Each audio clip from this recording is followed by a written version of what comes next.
തീർത്ഥാടകരുടെ കഴിഞ്ഞ പ്രാവശ്യത്തെയെല്ലാം വരവിൻ്റെ പൊതുസ്ഥിതിയും പരിഗണിച്ചാണ് കൃത്യമായി 80,000-ആയി നിജപ്പെടുത്തിയിട്ടുള്ളത്.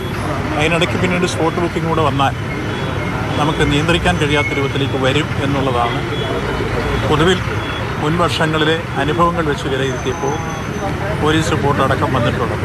വെർച്വൽ ക്യൂ ബുക്ക് ചെയ്തവർക്ക് പുറമെ സ്പോട്ട് ബുക്കിങ്ങിനും അവസരമുണ്ടായിരുന്നതാണ് കഴിഞ്ഞ തവണത്തെ അനിയന്ത്രിതമായ തിരക്കിന് കാരണമെന്നാണ് സർക്കാർ ധരിക്കുന്നത്. തിരക്ക് നിയന്ത്രിക്കുന്നതിൽ പോലീസിനുണ്ടായ പാളിച്ച മറ്റൊരു വിധത്തിൽ സർക്കാർ മറയ്ക്കുകയാണ്. തീർത്ഥാടകരുടെ എണ്ണത്തിന് പരിധി വയ്ക്കുകയും സ്പോട്ട് ബുക്കിംഗ് ഇല്ലാതാക്കുകയും ചെയ്താൽ തിരക്ക് നിയന്ത്രിക്കാനാകുമെന്ന ആശയത്തിൽ നിന്ന് ഉരുത്തിരിഞ്ഞതാണ് ഈ പുതിയ നിർദ്ദേശങ്ങൾ. എന്തായാലും ഇത് ഭക്തരുടെ അവകാശത്തിന്മേലുള്ള കടന്നുകയറ്റമാണെന്ന വിമർശനം ഉയർന്നിട്ടുണ്ട്.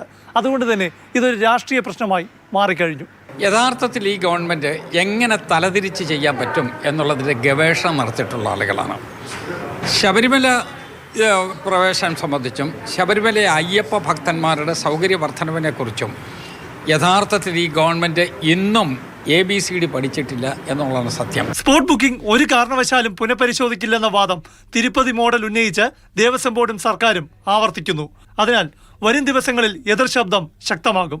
രാഷ്ട്രീയമായും ഭക്തരുടെ ഭാഗത്തു നിന്നും 65,000 മുതൽ 70,000 പേരെ ഉൾക്കൊള്ളാനേ ശബരിമലയിലെ സാഹചര്യങ്ങൾക്ക് സാധിക്കുമെന്നാണ് സംസ്ഥാന സർക്കാരിന് മുന്നിലുള്ള വിദഗ്ധ റിപ്പോർട്ട്.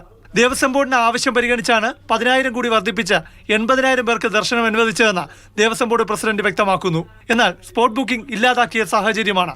ഈ അവസരത്തിൽ ദർശനം ആഗ്രഹിക്കുന്ന 80,000 പേർക്കും ദർശനം ഉറപ്പാക്കുമെന്ന് ആർജവത്തോടെ പറയാൻ ദേവസ്വം ബോർഡിനും സർക്കാരിനും സാധിക്കുമോ?